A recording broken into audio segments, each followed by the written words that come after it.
Muhabbat mo'jizasi. Qo'shma Shtatlar adiblari Nicholas Sparks, Jack London hamda Ernest Hemingway asarlari Jahon adabiyot kutubxonasi ruknining navbatdagi sonini tashkil etadi. Kitobxonlarimiz mazkur to'plamda Muhabbat mo'jizasi, Bo'ri o'g'li, Yomg'irda qolgan mushuk hamda Urush, qo'shiq va raqs orasida asarlarini mutolaa etishlari mumkin. Pirimqul Qodirov Akramning sarguzashtlari.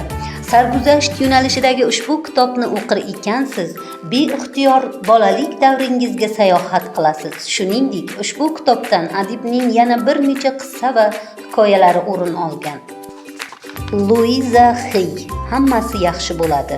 Mazkur kitobdagi g'oyalar tibbiyot olimlari tomonidan e'tirof etilgan va millionlab kishilar ijobiy kayfiyat dasturidan foydalanib, dardlariga davo topganlar. Ishonchimiz komil, siz ham salomatligingizni tiklash va mustahkamlashda, umuman hayotda baxtli yashash uchun ushbu kitobdagi tavsiyalardan unumli foydalanasiz. Kitob keng o'quvchilar ommasiga mo'ljallangan. Ilif Shafaq, nomus.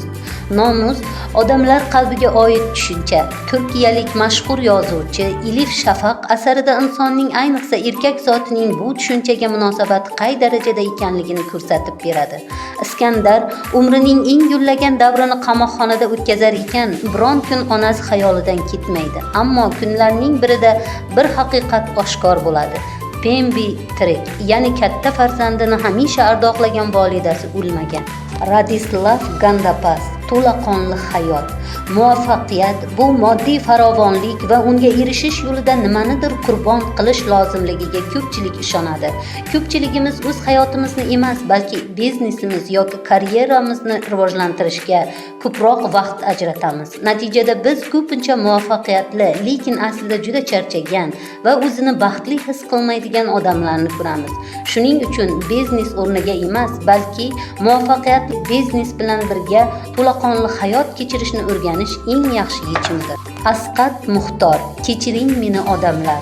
Qo'lingizdagi ushbu kitobdan adibning Kechiring meni odamlar, Itek, Chodir xayol hikoyalari va Qoraqalpoq qissasi o'rin olgan. Rohat Qurbonova, Qiz qalbi. Asar yoshgina qizning his-tuyg'ulari, ko'ngil kechinmalari, qalb iztiroblari, isyon va tug'yonlari, o'qish, ilm olishga bo'lgan ishtiyoqi, yuksak orzulari sari intilishlari, yon atrofdagilarga samimiy munosabati, yuragi tubidagi sof muhabbati jarayonlar ila ifodalanadi. E'tiboringiz uchun rahmat.